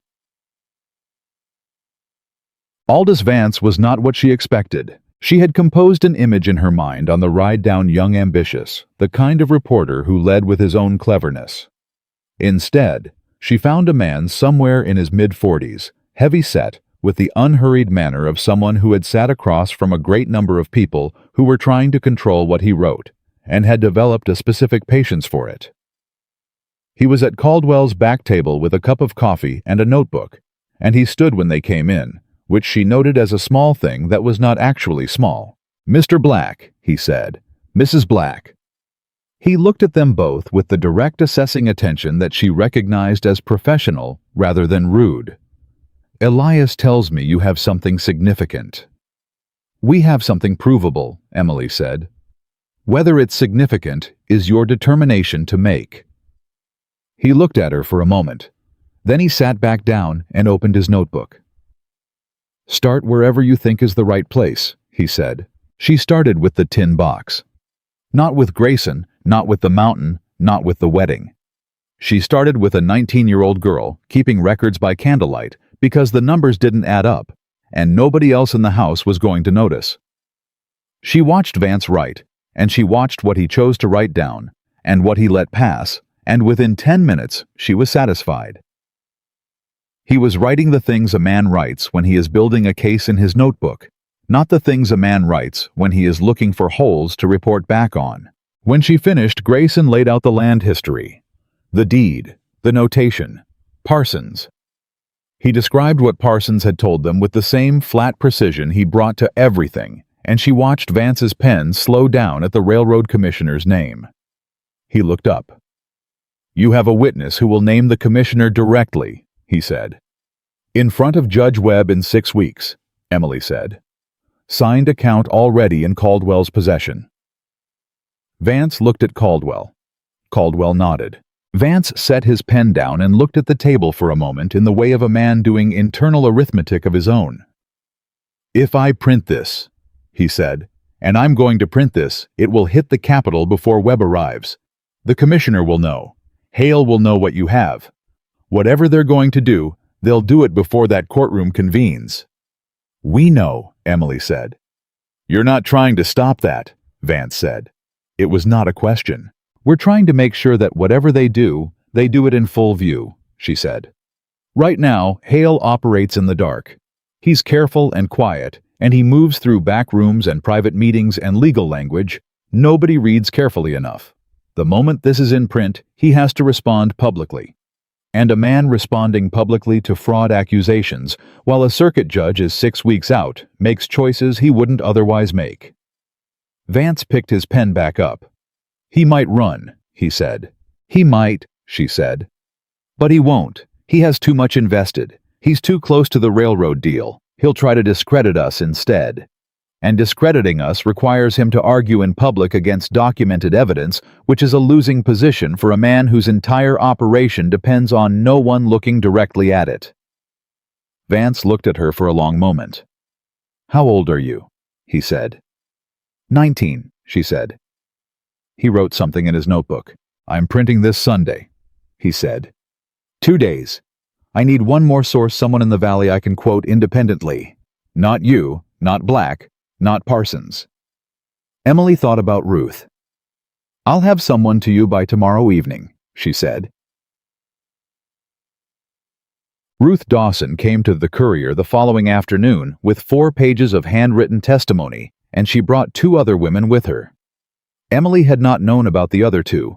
Ruth had not told her, had simply gone out and done what she said she would do, and come back with more than promised, the way competent people often do when given a clear purpose and enough trust. The 3 women sat with Vance for 2 hours. Emily waited outside with Grayson and did not listen, because what was said in that room needed to belong to those women and no one else. When they came out, Ruth's face was flushed, and her jaw was set with the expression of someone who has just done the hardest thing they've done in years and is not sorry. "He's a good listener," Ruth said. "Yes," Emily said. Ruth looked at her. "Martin is going to be furious." "Probably," Emily said. "I decided I'm all right with that," Ruth said. And she gathered her coat and walked to where her horse was tied, and the other two women followed, and Emily watched them go and felt something move through her chest that was not triumph and not relief, but something older and quieter, the particular feeling of watching ordinary people decide to stop being afraid. Grayson was beside her. 2 days, he said. 2 days, she said. The article ran Sunday morning. By Sunday afternoon, Ashford Valley had read it. Emily knew this because Caldwell sent Charlie up the mountain again with a note that said only, "It's out." Hale hasn't appeared publicly. His office is closed. Something is moving. She read that last line 3 times. Something is moving. Caldwell was a precise man with language. He would not have written that without meaning it specifically. "He's not running," Grayson said. "No," she said. "He's deciding." Deciding what? She thought about everything she knew about Victor Hale. The 4 years of careful construction, the political connections, the way he had moved through every room she had seen him in, never loud, never visible, always in control of the frame around him. A man like that did not decide to run. Running was an admission. Running was the one thing that made everything in that article true beyond argument. "He's deciding how to come at us directly," she said. "He's going to try to take the case apart before Webb gets here. Challenge the deed authentication. Challenge Parsons' credibility. Put pressure on the families who gave testimony so they recant." She paused. "And he's going to come up this mountain." "Let him come," Grayson said. "No," she said. "We go down." He looked at her. "If he comes up here, it's on his terms," she said. "He controls when he controls who's with him. He controls whether there are witnesses. If we go down, if we're in town, when it happens in public in front of the people who just read that article, he can't control any of it." Grayson was quiet. "Tomorrow," she said. "We go down tomorrow and we stay visible. We walk the main street. We go into the bank and we ask for a written confirmation that my father's debt has been discharged, the one I asked for 3 weeks ago, that never came. We do everything in plain sight in front of everyone." "You're drawing him out," Grayson said. "I'm making sure that whatever he does next, the whole town sees him do it," she said. "He's built his power on people not looking directly at him. I want them to look." Monday morning, they rode into Ashford Valley together and tied their horses in front of the bank. The street was not empty. It was a weekday morning market traffic, people going about the ordinary business of their lives, but ordinary had shifted since Sunday. She could feel it in the way people moved, the glances that lasted a half-second longer than usual, the small adjustments people made when they saw Grayson Black riding into town not as an apparition, but as a man with somewhere specific to be. 2 people nodded to them as they passed, not many, but 2 where before there had been none. The bank clerk inside, not the sharp-faced young man, a different one older, who had the look of someone who had spent the weekend deeply uncomfortable, told them that the manager was unavailable. Emily said she would wait. She sat in the chair beside the manager's door, and she waited with her hands in her lap. And Grayson stood near the window, and the clerk kept glancing at them and then away, and 15 minutes passed before the manager appeared. He was a soft-faced man named Griggs, who had always reminded Emily of furniture present, functional, unremarkable. He looked at them with the expression of a man who had received instructions he did not enjoy and was now required to deliver them. "The discharge confirmation," Emily said before he could speak. "I requested it 3 weeks ago. I'd like it today." Griggs cleared his throat. "There are some the account requires additional review before—" "The agreement was that my father's debt would be fully discharged upon my marriage to Mr. Black," Emily said. "The marriage occurred. The discharge was the agreed condition. I want documentation of it today, dated today, signed by the bank manager." That's you, Mr. Griggs. Mrs. Black, if the bank is unable to provide documentation of an agreement it made, she said, I'll note the date and time of this conversation and include it in the materials going to Judge Webb's court in 5 weeks. Griggs looked at Grayson. Grayson said nothing. He was looking out the window. I'll have to make some inquiries. I'll wait, Emily said. She waited 40 minutes. The document came, signed, dated, stamped. Henry Carter's debt discharged in full. She folded it and put it in her coat and thanked Griggs with perfect courtesy and walked out into the street with Grayson beside her. He had that document ready, Grayson said quietly. The 40 minutes was theater. I know, she said. Hale told him to produce it, which means Hale is trying to reduce his exposure. He's cutting the threads he can cut. Which threads can't he cut? Grayson said. Parsons, she said. The deed notation, the railroad commissioner's name. Those are already in Denver and in Caldwell's safe and in Vance's notes, and the only way to make them disappear is to... She stopped. Grayson had already stopped. He was looking at something across the street. Victor Hale was standing in front of the courier, not going in, not coming out, standing, which was a thing she had never seen him do without purpose. He was looking at them across the width of the street with the expression of a man who had finished making his decision. He walked across. He stopped 6 feet from them in the middle of the street, in plain view of everyone on both sides, which was enough people to constitute an audience, whether they were trying to be one or not. Mrs. Black, he said.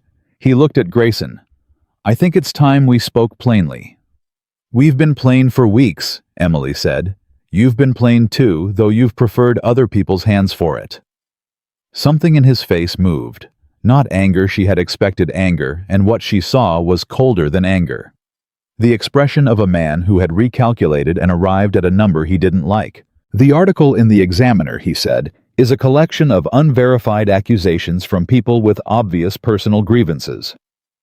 I want you to understand that any legal proceeding arising from it will be challenged on those grounds, and the people who provided testimony will be exposed to... To what? Emily said. He paused. The law has remedies for false statements, he said. It does, she said. Which is why every statement in that article is documented. Every claim is supported by a record, including the notation added to Mr. Black's deed by a land office clerk named Thomas Parsons, who was instructed to add it by you and by the Territorial Railroad Commissioner, whose name I don't intend to say out loud in the middle of this street because I'd rather say it in front of Judge Webb. The street was very quiet. Not silent, there was still the ordinary sound of a town in the middle of a Monday, but the particular quiet of people who have stopped performing inattention because something is happening that they need to actually see. Hale looked at her. You're a 19-year-old girl, he said, and he said it without contempt, which was somehow worse than contempt. He said it like a fact he was reminding her of, like a category she lived in that determined what was possible for her. You don't understand what you've walked into. I walked into it when my father signed a loan agreement with your bank, she said. I walked further in when you sent men to our door and messages to our wall and tried to buy a mountain that wasn't for sale, and when that didn't work, tried to manufacture a legal mechanism to take it anyway. Her voice was even. It was not raised. Every person within 30 feet could hear every word. I understand exactly what I walked into, Mr. Hale. The question is whether you understand what you're standing in right now. He looked at Grayson. It was the same look as the courthouse, the expectation that Grayson would do something. Moderate, redirect, put a hand on his wife's arm and signal that they could find a reasonable arrangement. Grayson looked back at him and said nothing. And the look on Victor Hale's face in the moment he understood that no help was coming from that direction. That was the look Emily had been building toward for 3 weeks. Not rage, not fear. Something that was the collapse of a specific confidence. The confidence of a man who had operated for 4 years on the assumption that people in this valley did not have the resources, the courage, or the clarity to stand directly in front of him and say what they saw. We'll let the courts determine what's relevant, Hale said. Yes, Emily said. We will. He held her gaze for one more moment. Then he walked away. Not quickly, He was too controlled for that. But he walked, and the street watched him go, and Emily stood where she was and let them watch, and she did not move until he had turned the corner and was out of sight. Then she breathed. Grayson put his hand on her arm, not restraining, not directing. Just there, solid and certain the way the mountain was solid behind them. "You all right?" he said quietly. "Yes," she said. And she was. She was entirely all right in the way of someone who has been carrying something at full weight for a long time and has finally set it down in the right place. Back. The 5 weeks between that Monday and Judge Webb's arrival were not quiet. Hale moved as she had known he would. He challenged the deed authentication through a capital attorney who filed motions in the territorial court. He pressured 2 of the farmers whose wives had given testimony. Emily knew this because Ruth came up the mountain twice to tell her, and both times her jaw was set with the same look as when she'd walked out of Caldwell's back room. One family held. One did not. Parsons stayed in Ashford Valley, in a room above the courier that Caldwell had offered without being asked. He did not go outside much. Emily visited him twice a week, and they sat, and she read through his account, and they refined the language in the places where precision mattered most, and she watched him slowly become more himself, and less the man who had been crouching in room 4 in Ridgecrest, waiting for the weight of what he'd done to finally land on him. Deaver disappeared from Hale's visible operation entirely. Nobody said where he'd gone. Emily had a theory, but did not voice it. The Denver Examiner ran a follow-up piece that named the railroad commissioner. The Capitol papers picked it up 3 days later.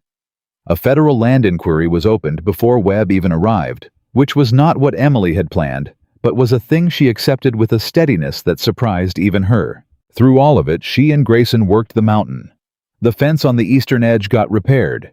The cattle rotated to the south pasture for the late autumn grazing. She learned which creek froze first in cold weather, and how to read the sky above the upper ridge for incoming storms, and she taught him in return how to keep a running ledger that would hold up to outside examination, which was a skill he had never needed before, and recognized immediately that he did now. In the evenings they talked, not always about the case.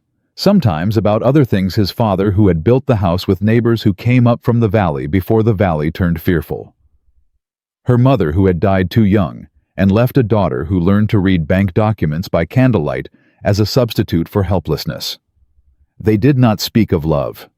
They did not need to name what was building between them because they were both people who had spent too long watching words get used as misdirection to be careless with them now. What they had was something quieter and more durable than declaration. It was the thing that grows between people who have stood in the same hard place and not flinched. Men. Judge Harlan Webb arrived on a Thursday.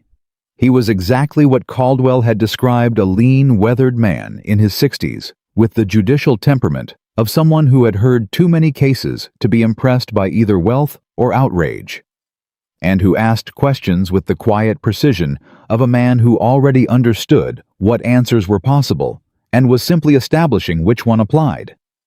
The proceeding took 2 days. Emily testified first. She brought the tin box. She had organized everything in it into a sequential record that she walked the court through with the same patience she had walked Caldwell through it, and then Vance through it, and then Parsons through it, and by now she knew the material so well that she did not look at the papers while she spoke. She looked at Webb. He asked 3 questions. They were the 3 questions she would have asked.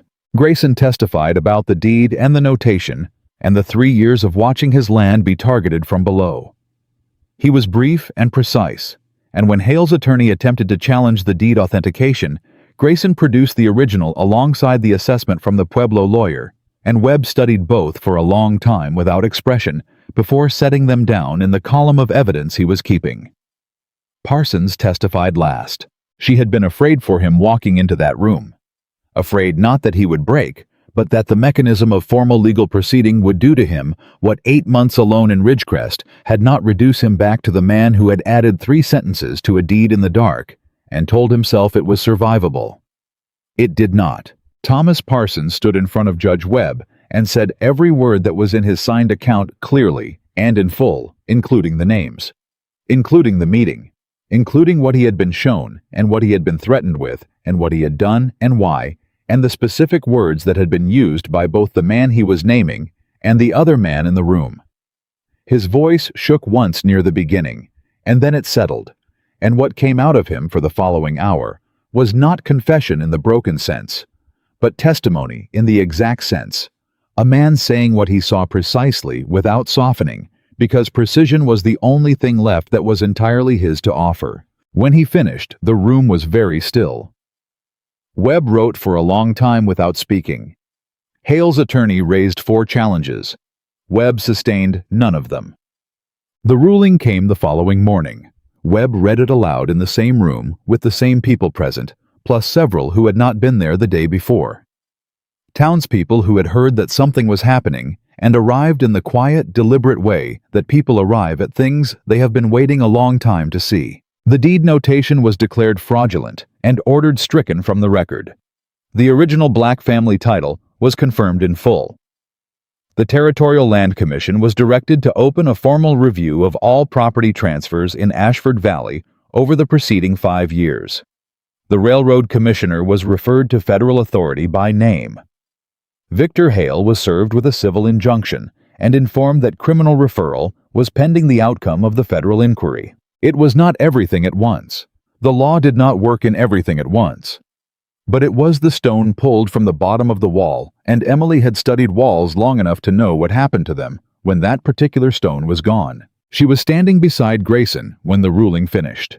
She heard her father exhale 3 rows back. She had not known he was in the room until that sound, and she did not turn around. She would go to him after. She would stand with him and let him say whatever he needed to say, and she would not tell him that it was all right, because it wasn't all right, not entirely. Not the years and the fear and the smallness she had watched settle into him. But it was something. It was the specific something she had set out to get. She felt Grayson's hand find hers. She held it. Outside on the steps of the courthouse where 3 months ago she had stood in a pressed dress watching the crowd refuse to meet her eyes. The people of Ashford Valley were gathered again. Different this time. Not the anticipatory crowd of a spectacle, but the quieter gathering of people who had been inside something together and were coming out the other side and did not yet know quite what to do with the open air. Ruth Dawson was there. She looked at Emily and nodded once, the nod of a woman who would not dramatize what she had done and did not need to. Caldwell was on the edge of the steps with his notebook because he was always going to be on the edge with his notebook, and she was glad for it. Parsons was standing alone near the bottom of the steps, and she went to him before she went anywhere else. "You did it," she said. He shook his head. "You built the case. You were the case," she said. The rest was architecture. He looked at her. He had the look of a man who was going to have to construct an entire next part of his life, and was just now realizing that was not a terrible problem to have. "What do you do now?" he asked. She looked at Grayson, who was a few feet away talking to her father, and the sight of the two of them standing together, her husband and her father in the same frame. Neither one diminished by the other's presence was something she had not let herself imagine until this moment. "Go home," she said. She meant the mountain. She turned back to face the town. The people she had grown up among, who had been afraid and had looked away, and some of whom had come back slowly at the price of their own comfort. And she thought about what it meant to be a place that had let this happen, and what it meant to be a place that had finally partially stopped it. She did not have simple feelings about any of it. She did not think simple feelings were the honest ones. But she thought about her mother's quilts on the bed in the room on the mountain. The tin box empty now of its contents, everything in it filed in the proper legal record. The fence on the eastern edge repaired and holding.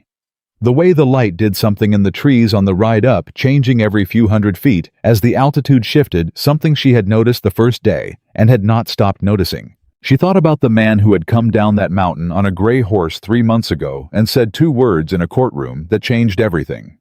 She's right. She thought about what it meant to be seen by someone in the moment you most needed to be seen and least expected it. She stepped down off the courthouse steps and walked to where Grayson and her father were standing, and she put her hand through her husband's arm and she looked at her father. Really looked at him, the way she had been too careful to do for a long time. And Henry Carter looked back at her, with the eyes of a man who has watched his daughter do something he did not know was possible, and is in the process of adjusting everything he thought he understood. "Pa," she said. He said.